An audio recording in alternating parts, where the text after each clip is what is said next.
Call you. I don't beg you, no beg for me. I don't beg you, no beg. Call you, I love you. I love you. On my way to Pella and Jarvis 2026 on my debit sheet. You understand? Yeah. Please open up for you. Please open up for you. Don't worry, you go cry. Hey, Baba, Professor. Hey, Baba, come. Aji. Go like it. Keep it up. ọ̀pọ̀lọpọ̀ àwọn ènìyàn ti wò pé bóyá Kọ́lú náà ní wá bí wedding Pella àti Jarvis látàrí pé ẹni tó jẹ́ ọ̀gá rẹ̀ èèyàn Kataeve Pella lòun ò gbọ́dọ̀ rí bí wedding òun. Ìyìn tí ó máa fi fídíò báwọn celebrity yín bí wọ́n ṣe ń dé sínú họ́ọ̀lù tí Pella àti Jarvis ti ṣe wedding ẹ kọ́kọ́ bá ń lọ sábàlá recent comment ẹ máa bá ń tẹ congratulations Pella and Jarvis congratulations Pella and Jarvis. ó wá yà àwọn ènìyàn lẹ́nu pé Kọ́lú gan raṣọ ó sì wà bí wedding ẹ wo Kọ́lú bó ṣe look fine. gbajúgbajà òṣèré orí ìtàgé wa yun àǹtí Rámọ́tà àwọn náà wá bí wedding kódà àwọn ènìyàn tún náwó fún wọn níbi tí inú wọn dùn dé tí wọ́n tún náwó. ìyá ọkọ lẹ̀ ń wò yẹn o ìyẹn mọ́mì Pella gangan ó ní nǹkan òní gangan lẹ̀ ń wò yẹn tí wọ́n bá ní olóní of òní màmá Pella ló ń jẹ́ bẹ́ẹ̀ bí ó ṣe ń bọ̀ làwọn ènìyàn ń kí lọ́tún wọ́n ń kí lọ́sì pé ẹ kú oríire o Ọlọ́run á jẹ́ kí ẹ̀yin ìyàwó kó mẹ́ni ẹ ti mọ àwọn Yorùbá náà bí wọ́n ṣe máa ń kí Yorùbá mọ́mì Pella lẹ̀ ń wò yẹn kódà inú màmá dùn gbogbo àwọn ènìyàn nínú wọn dùn ẹ wo ẹni tó jẹ́ ọ̀rẹ́ Pella gangan tight friend ẹ̀ èèyàn Joe Black òun náà ó wà lára àwọn tó jẹ́ groom men tó dúró fún un nítorí wá tún ya àwọn ènìyàn lẹ́nu ń bẹ̀ ni pé ẹ̀yin náà mọ̀ yìí pé bó ṣe jẹ́ wípé Kataeve ọ̀wà ẹnìkan mà tún wà tí mo ti fi fídíò ẹ̀yìn tẹ́lẹ̀ èèyàn Gègé tó jẹ́ pé ọ̀pọ̀lọpọ̀ àwọn ènìyàn gan wò pé bóyá Gègé ò ní wá ẹ sì mọ̀ pé ó sẹ́ǹdì aṣọ sí Gègé tẹ́lẹ̀ ṣùgbọ́n Gègé náà wà kódà G-Wagon ló gbé wá aṣọ rẹ̀ gan ó tún wà nínú àwọn groom men Gègé tó yẹ pé òun gan ló tún máa advice èèyàn pé don't marry o òun gan lọ bá Jarvis àti Pella ó lọ bá wọn celebrate. Koiki Abiola èèyàn adẹ́rìnpòṣónú òun náà wà kódà ó wà lára àwọn groom men ó wà lára àwọn tó kọ́kọ́ tẹ́lẹ̀ ibi ìnáwó gan tó kọ́kọ́ lọ ṣe bó ṣe ń lọ kódà ó yẹ Jarvis àti Pella lónìí ọ̀pọ̀lọpọ̀ àwọn òṣèré orí ìtàgé ilẹ̀ wa àwọn olórin tàkasúfè àwọn adẹ́rìnpòṣónú àtàwọn gbajúgbajà òṣèré ní ẹ ti lu ibi gbọ̀ngàn lé ibi tí wọ́n ti fẹ́ ṣe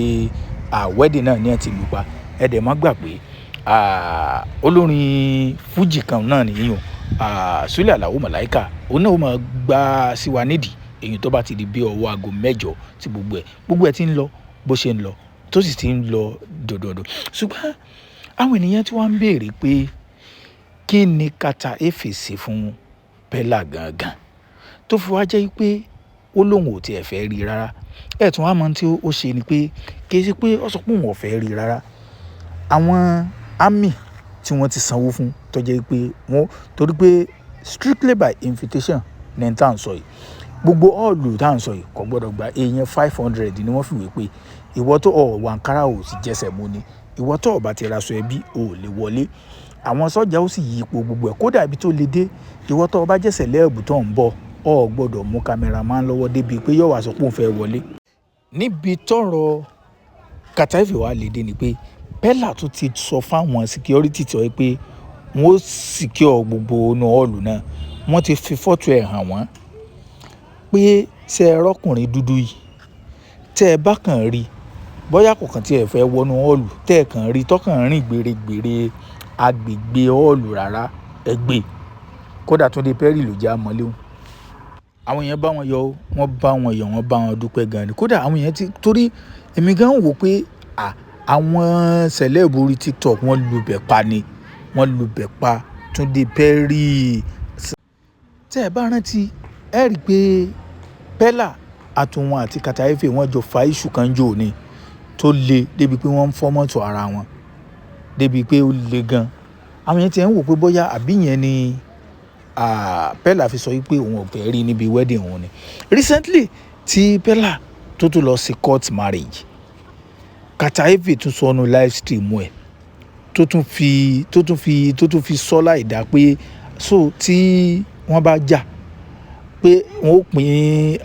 gbogbo ohun tí Pella ní wọ́n ó pín sí méjì wọ́n ó kó ìdá kan fún Javis. Ṣé àwọn èèyàn sáà ti sọ pé kí ló lè ṣẹlẹ̀ torí pé àwọn èèyàn ti lu bẹ́pà o kódà Carter Efe gan yóò kàn máa wo online báyìí yóò mọ̀ pé kí mo wá ṣe fọ́mọ bọ̀bọ́ yìí tí o ti ẹ̀fẹ̀ wá pè mí.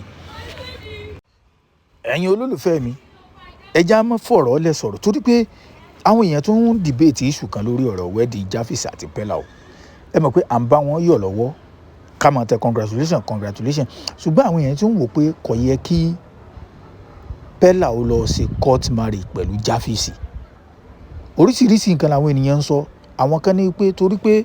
ó lè ṣeé ṣe kọjá yìí pé yóò di ọjọ́ iwájú kó òpó òun fẹ́ níyàwó kejì gẹ́gẹ́ bí bọ́lọ̀ ń ṣe dá ọkùnrin. Ẹ mọ̀ pé Pella sì kéré bá a ṣe ń wọjú orí ẹni ìsìn kò lè tí ju 21 lọ tí Javis jẹ́ ń lọ bí báyà 24. Ìgbà tí wọ́n bá fi mọ̀ pé bíi 30 táwọn méjèèjì ọba fi mọ̀ wọ bíi 30 ó lè ṣeé ṣe kí Pella náà wò pé òun tó fẹ́ jáyé sí náà òun fẹ́ ìyàwó ẹlẹ́ẹ̀kejì. Ṣé mọ̀ pé wàhálà nù kò ṣeé ṣe mọ́ látàrí pé court marriage tó ti ṣe pẹ̀lú Javis. Bẹ́ẹ̀ làwọn kan sì tún sọ pé kò sí nǹkan kan bẹ̀ látàrí pé wọ́n ní tífẹ̀ bá ti wà kò sí wàhálà kankan. Ṣùgbọ́n ṣé mọ̀ pé kọ́lọ̀ àṣà ń gbàdúrà fún àwọn méjèèjì kí ìgbéyàwó wọn kó sàn wọ́n sówó kó sàn wọ́n sọ́mọ kó sàn wọ́n ṣàìkú baálé ọ̀rọ̀ torí pé gbogbo àwọn tí ń ṣègbéyàwó tí ń túká náà gbogbo wọn náà kì í ṣe pé wọ́n ń plan ẹ̀ ọkàn wá bẹ́ẹ̀ ni ṣùgbọ́n àbẹ́ lọ́hùn kí tí wọ́n rí bẹ́ẹ̀ ṣùgbọ́n ẹ̀yin olólùfẹ́ mi kí lè rò tí yín lórí court marriage tí Javis àti Pella tí wọ́n ṣe oríṣiríṣi nǹkan ni o kó àwọn tó jẹ́ agbẹjọ́rò ńláńlá wọ́n ti wá sórí ìkànnì ayélujára táwọn gan ti sọ èrò tí wọ́n síbẹ̀ pé àwọn kan ní ìtọ́ da ni tífẹ̀ bá wà láàrin olólùfẹ́ méjì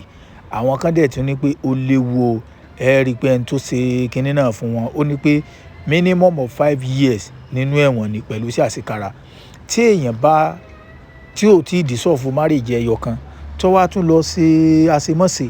tó lọ ṣe marriage mi pẹ̀lẹ́ lómi ṣùgbọ́n àwọn àmọ̀báyé yẹn lè ní side chick àbí kò tí torí ọ̀rọ̀ náà ó tiẹ̀ oríṣiríṣi nǹkan làwọn tó bá yẹ pé èèyàn bá lè ní side chick ó sì tún dáa díẹ̀ o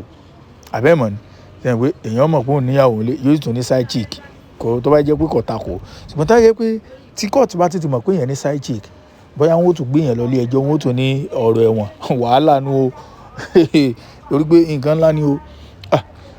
ẹ mọ̀ ìfẹ́ níná tífẹ̀ bá wà kò sí tí èèyàn ò lè ṣe ẹ bá wọn dúpẹ́ ẹ já bá wọn yọ̀ wọ́n ní ẹni tó bá bó ń re yọ̀ ìrètí ẹ̀ náà ó dúpẹ́ ẹ já sì máa ṣe congratulation Pella and Javis congratulation Pella and Javis káfí máa bá wọn dúpẹ́ látàrí pé àwọn méjèèjì ọwọ́ ìdùnnú ọwọ́ ayọ̀ ni wọ́n wà báyìí bí àwọn gbogbo celebrity ilẹ̀ wa bí wọ́n ṣe ń bá wọn dúpẹ́ tí wọ́n bá wọn yọ̀.